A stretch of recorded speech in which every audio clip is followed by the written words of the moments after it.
तर good morning मित्रांनो. सकाळी उठले आपलं पहिलं काम म्हणजे जनावरांना वैरण नेणे मित्रांनो. उठलं की यायचं आणि वैरणीचा भारा न्यायचा आणि ढोरांना टाकायचा. नंतरच आपल्याला बाकीचे कामं बघावं लागतात मित्रांनो. का तर ते मुके जनावर असतात, आपण त्यांना सांभाळलेलं असते आणि त्यांना वैरण टाकतो आणि नंतरच आपण बाकीची कामं बघतो मित्रांनो. बघू शकता वैरणीचा भारा घेतला आहे आणि चाललो आहे आता जनावरांचं झाल्याच्या नंतर मित्रांनो शेतातलं काम बघायचं. नंतर रिलॅक्स, दिवसभर रिलॅक्स. पुन्हा आणखी 4 ते 5च्या नंतर आणखी शेतामध्ये काम करायचं. नंतर 6 ते 7च्या दरम्यान घरी जायचं मित्रांनो. हेच आपलं डेली रुटीन आहे मित्रांनो.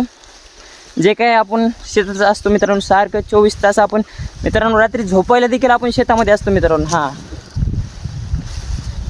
सकाळी उठायचं, थेट वैरणीला जायचं. सकाळी उठायचं, थेट वैरणीला जायचं मित्रांनो. आपलं रुटीनच आहे मित्रांनो. धन्यवाद. जय श्रीराम, जय हिंद, जय महाराष्ट्र. तर